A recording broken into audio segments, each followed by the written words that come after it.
Her words were cold, public, final. We were in my mother's living room, 20 people crammed in, cousins, uncles, aunts. My sister stood like a judge delivering a sentence. Then she handed me a small cardboard box. My things, neatly packed like my existence could be contained in 12 by 16 inches. I didn't move, didn't argue.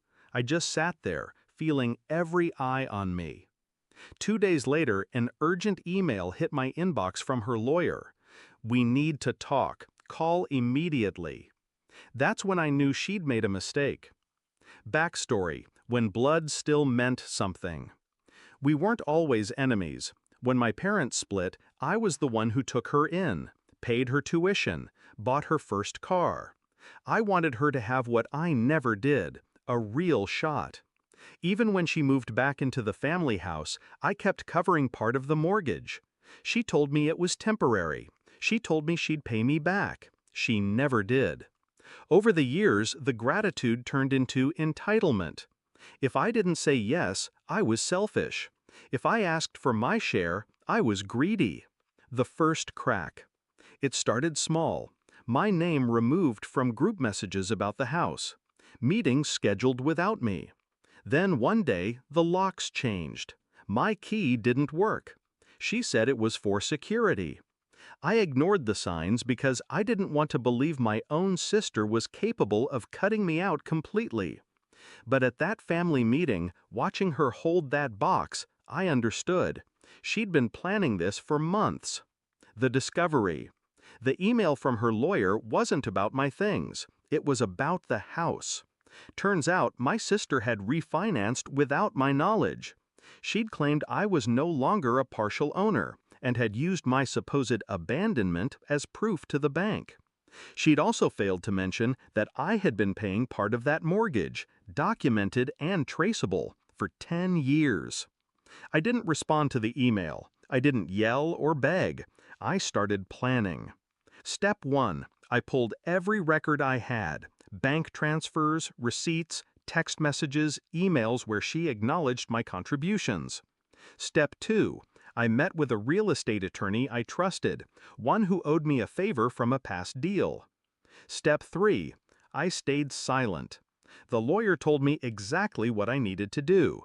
Don't warn her. Don't negotiate. We file, and we hit her hard. The setup. I filed a legal claim for my share of the property, back payments, and damages for wrongful exclusion from co-ownership. At the same time, I contacted the mortgage lender directly, providing proof of my financial stake. That froze her ability to sell or refinance further. Then came the quiet moves. I reached out to the local zoning board about an unpermitted renovation she'd done 2 years ago. A tip from a concerned neighbor led to an inspection notice. I also made sure her employer's HR department got an anonymous copy of the lawsuit. After all, her job depended on a clean financial record. The confrontation. The day she found out, she called me. Her voice shook, not with guilt, but with fury. "You went behind my back." I almost laughed. "Like you went behind mine when you tried to erase me from the deed?" She tried to threaten me with family shame, said I was ruining everything. I told her, "You already did. I'm just making it official." The fall. The lawsuit moved fast. My attorney was ruthless. She was ordered to produce financial records. When she couldn't justify the sudden influx of cash from the refinance, the judge's tone shifted. In court, every lie she'd told the family unraveled. The payments I'd made were there in black and white. The zoning board fines hit next, steep enough to hurt. Her employer quietly moved her to a non-client-facing role while they reviewed the situation. The breaking point. 3 months in, she called again. This time, her voice was smaller. "What do you want?" "Half the equity," I said, and an acknowledgement, in writing, that I was co-owner from the start.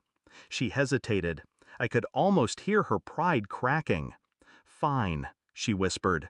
The payoff. The settlement came through. I took my share and bought a condo. Nothing flashy, but mine. every tile, every key, every wall.